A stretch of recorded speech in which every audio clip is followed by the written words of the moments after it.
அவங்க லவ் பண்ணுறது வந்து எங்களுக்கு நல்லாவே தெரியும். டோல்லே பஸ்ன்னு ஒன்று வரும் காலையில்.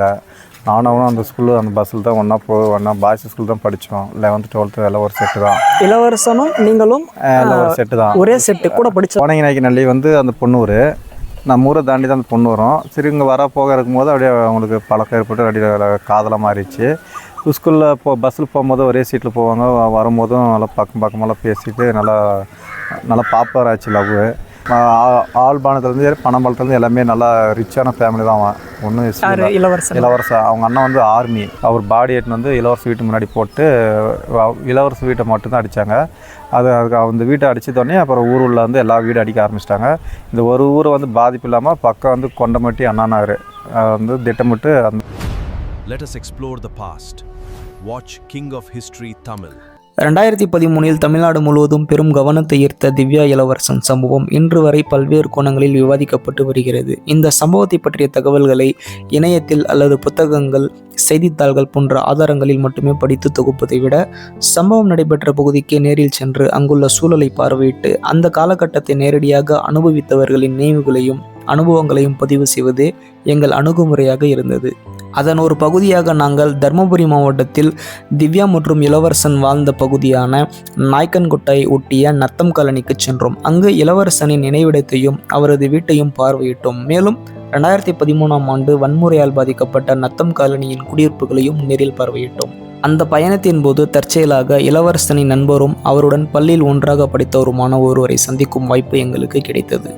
அவரிடம் திவ்யாவும் இளவரசனும் எவ்வாறு அறிமுகமாகி காதலிக்க தொடங்கினர், பின்னர் அந்த சம்பவம் எவ்வாறு பெரும் கலவரமாக மாறியது என்பது குறித்து அவரது நினைவுகள் மற்றும் அனுபவங்களை பதிவு செய்தோம்.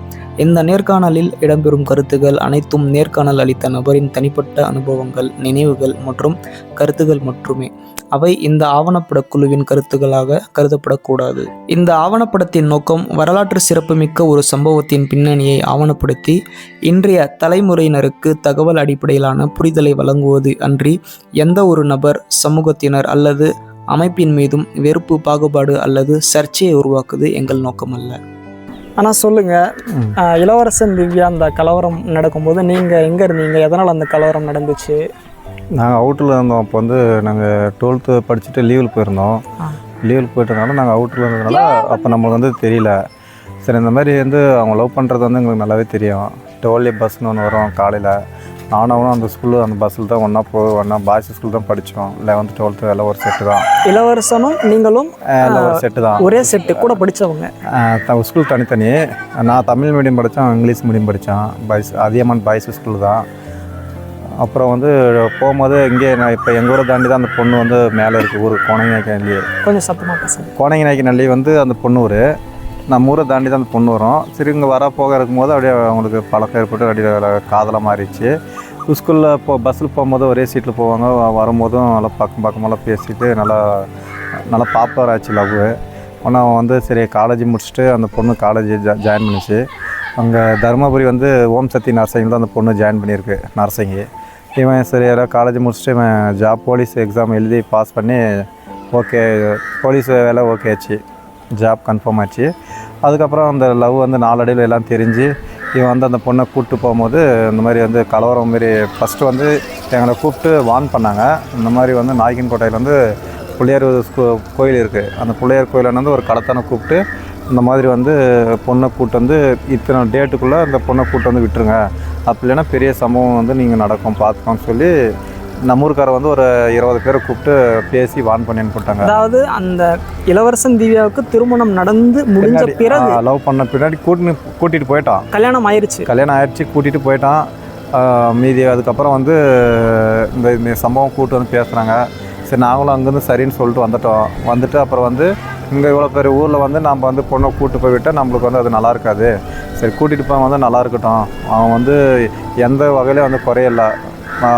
ஆழ்பானத்துலேருந்து பனம்பாலத்துலேருந்து எல்லாமே நல்லா ரிச்சான ஃபேமிலி தான். அவன் ஒன்றும் இளவரசன் அவங்க அண்ணன் வந்து ஆர்மி, பாலாஜி. அவங்க அண்ணன் பேர் வந்து பாலாஜி.